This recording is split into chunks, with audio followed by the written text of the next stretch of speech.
Hello Sagittarius! Welcome back! Tagalog Express tayo ulit. Sun, Moon, Rising Sign and Venus. General reading para sa sign ng Sagittarius for May 2024. Kunin lang kung ano yung nakaka-resonate sa inyo or kung saan kayo nakaka-relate. Kung hindi nakarelate, okay lang yon. Maaaring yung mensahe sa susunod na buwan ang siyang magbibigay linaw sa ating kalagayan. Pero naniniwala ako na nandito ka for some reason at may dahilan kung bakit napadpad ka sa channel ko. At meron tayong makukuha dito. Maaaring hindi pa sa ngayon, maaaring sa future pa. Pero meron lalabas na makatutulong sa atin. Lalo na yung oracle reading. So, Sagittarius, overthinking. Overthinking about, I don't know kung love situation ito.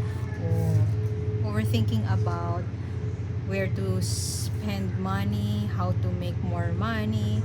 Pwede din na overthinking over. Pwedeng dalawa yung iniisip natin. Love situation, rocky na pagsasama, rocky marriage. What is this about? Pwede yung susunod na card, what is this truly about? Pwede kasing parehas mong inaalala sa ngayon, dear Sag, pero tingnan natin.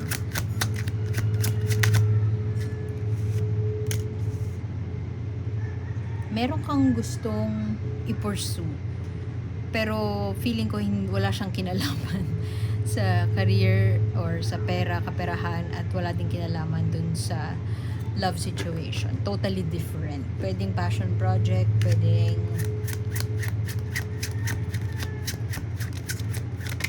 parang distraction siya eh. Enthusiastic ka about a new thing. About a new offer or perhaps racket na binigay sa'yo. Pero deep inside, meron talaga tayong pinagdadaanan sa love situation. So siguro maaaring tatanggapin mo tong racket na to dahil gusto mong kumuwala muna dito sa pag-overthink sa iyong both sa kaperahan at sa buhay pag-ibig natin. Maaaring meron tayong ginawa in the past na I don't know, nahuli tayo ng kinakasama natin and alam mo na big deal siya pagkakamali.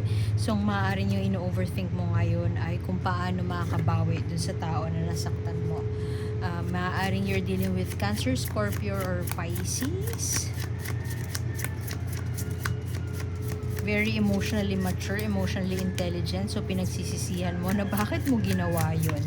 Pero at the same time, as an afterthought, parang hindi rin naman na okay yung pagsasama namin. Hindi na rin okay yung relasyon namin. So,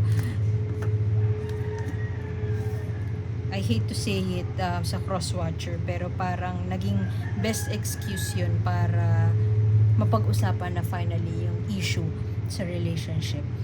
Mukhang may padating na, yun nga, racket, may padating na bagong trabaho. Pwede ding pamana ito na padating sa'yo. New ways, bagong paraan para kumita. Stream of income, ibang klaseng stream of income. At explore pa natin siya. Pero essentially sa love situation, dalawang sitwasyon ang galing sa Sagittarius. Essentially sa love life mo, medyo rocky na siya, pero masyadong marami yun. Masyado ng rocky at alam yung dalawa na it's time to call it quits, pero part of you iniisip mo, sana noon ko pa ginawa. Parang too late na para maghiwalay ngayon. Pwedeng yung iba sa inyo malalaki na yung anak nyo. Pwedeng yung iba naman sa inyo ay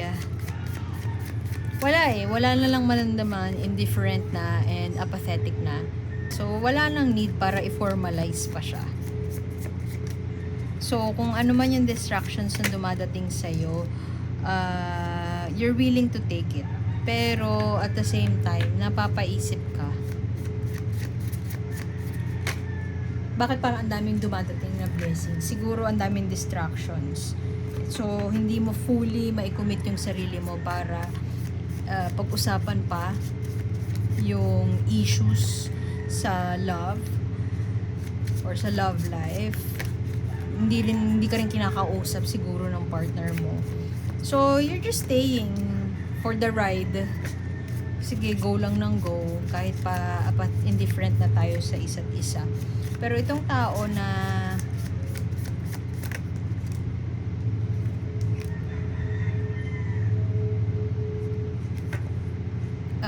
currently partner mo, mukhang alam mo na maiintindihan nila kung magdesisyon ka man na kausapin sila na tigilan natin to.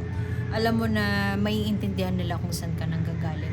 Pero at the same time, hindi mo ma-pinpoint bakit hindi mo madala yung sarili mo na kausapin siya. Siguro in denial din tayo na ayaw mo siyang mawala sa buhay mo. So steady lang.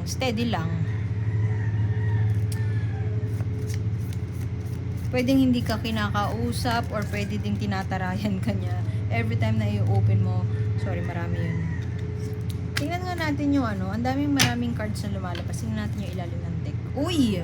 Scorpio. Pwedeng ayaw nating gumawa ng pagbabago around. Kung ano man yung meron kayo ngayon, gusto mong dun na lang yun kasi ayaw mo nang baguhin kung ano yung meron kayo. Hindi mo sure kung magiging mas maganda pa or mas makabubuti or mas makasasama na maghiwalay kayo. So, might as well, steady lang. Ganito na lang muna tayo. Maaari nag-iipon ka para sa isang bagay. Let's say, maaari magka-college na yung anak mo.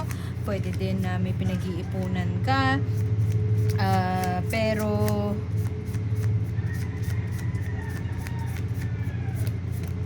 ang gulo ng mga ganap.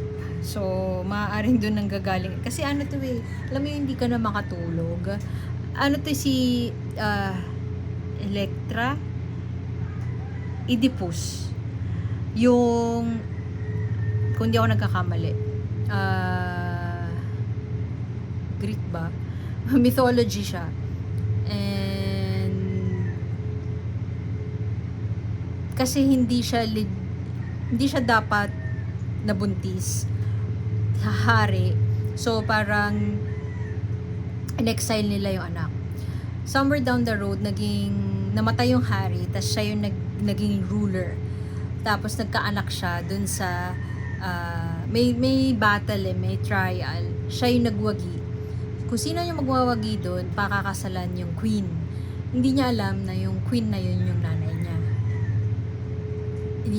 Can you feel the I don't know, mental anguish or mula sa kwento na yun, marirealize mo na may mga bagay na tinadhana sa'yo pero parang hindi para sa'yo. Tapos parang mapapaisip ka, bakit binigay sa'yo kung sakit lang din naman yung idudulot niya sa'yo. So, yun yung analysis paralysis energy ng card na to. Andun ka ngayon, dear Sagittarius. And mukhang may ganap. Di ko sinasabi na may nakasal ka sa nanay mo or nagkaanak kayo ng nanay mo. Pero it's a very rare circumstance na iba yung bigat na binigay niya sa'yo. Para sa iba, maaaring form ito ng wala namang ginagawa sa'yo yung partner mo, long-term partner mo, asawa mo. Walang ginagawa sa'yo yung mali, perfect siya. Pero, hindi mo alam bakit nag-die down or nag-fall na apart yung relationship nyo. Hindi mo ma-explain sa kung anong kadahilanan, parang wala na yung spark sa inyong dalawa. And so, maaaring nag-venture ka to a new relationship or meron kang kalandian na iba. Hindi mo ma-explain, hindi mo maiwan. Parang sana dalawa ang puso ko, ang peg mo. Pwedeng ganon. Kung ito naman ay may kinalaman sa finance, pwede din problema mo parehas maaaring medyo tight ang budget natin at nahihirapan tayo. Suddenly, nag-early retirement ka or suddenly na-lay off ka. And it's time for you. Feeling mo wala nang tatanggap sa'yo na trabaho kasi both sa matanda ka na or feeling mo inexperienced ka, for whatever reason, nag-early retirement ka and medyo nagdadalawang isip tayo nag-iisip tayo ng mga paraan kung paano pakikita. merong kailangan magbago around you, meron kang kailangan isolve at mukhang doon ang gagaling yung overthinking na yan, hindi makatulog, meron kang kailangan tapusin or meron kang kailangan i-resolve na isang bagay pero hindi mo masukat, hindi mo maisip kung anong paraan ang gagawin mo. Alam mo yung shiny object, sa mga major issues na nangyayari sa buhay mo, ano lang siya, steady lang siya. In it for the ride ka lang. Ayaw mong kumilos, ayaw mong i-confront yun head on. So, might as well, kapag may shiny object, go lang tayo. May distractions, if I may put it that way.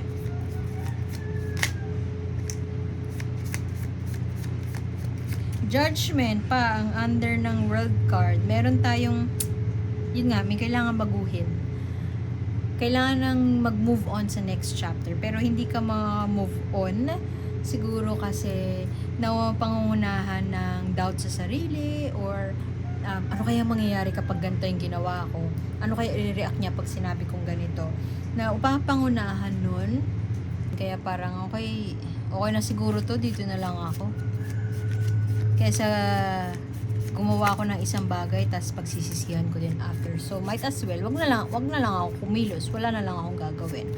Although malakas ang yung pages here, dalawa yung page mo. Page of Pentacles tsaka Page of Wands. Desidido ka to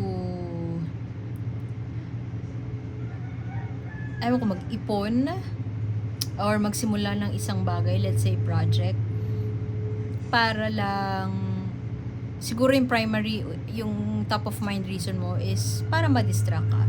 Pero in a bigger picture, makakatulong yun sa'yo para makapag-isip-isip kung anong decision mo moving forward. Kasi malakas yung willpower mo to go for an adventure, dear Sagittarius. At kung ano man yung isang bagay na i-offer sa'yo ni universe, bagong opportunity, let's say epiphany, gagawa mo ng paraan para tahakin yon.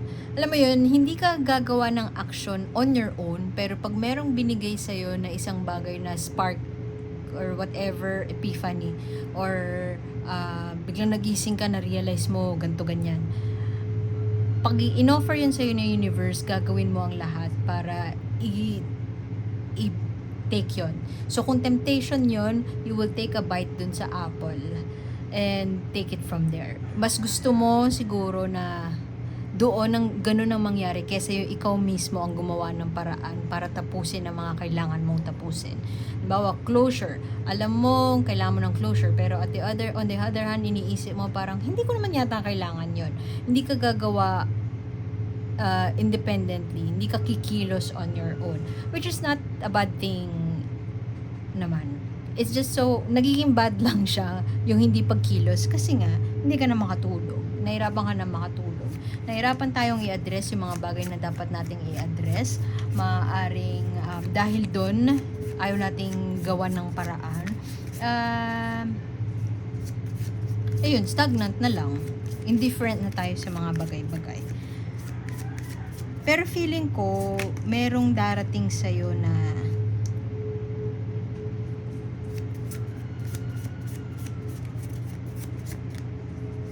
offer. Hindi siya big offer, wag tayo mag-expect na big offer siya. Pero pwedeng ganun eh. Na siguro yun yung magiging basis para gumawa ka na ng pagbabago around you. Maaring, I don't know, pamangkin mo, dati mong ka-opisina, batchmate mo nung college, mag-offer sa'yo na parang, uy, merong ganito, gusto mo itry, ganyan. Pwede siyang trabaho, racket, whatever. Nakakaiba siya sa usual mong ginagawa. At mukhang igagrab mo siya kasi siya yung bagay na, yun nga, one, magiging distraction. And sa mga iniisip mo, pero at the same time, makatulong sa'yo para makapag-decide na once and for all. May kinalaman siya sa trabaho, project, ganyan. Iti-take mo siya, ayan ikaw. Happy to take on a new project, pero bahala na nga yung ganun. Ganon si Sagittarius. Ayoko na mag-isip, parang ganon siguro yung ayaw kumilos. Pero definitely, ang linaw ng cards mo. Pero kung kailangan isarado na chapter, at the same time, meron kang kailangan baguhin. Medyo nagdadalawang isip tayo magbago. So, dahil ayaw nating trabahuhin, ayaw nating harapin, stay na lang tayo as is, status quo.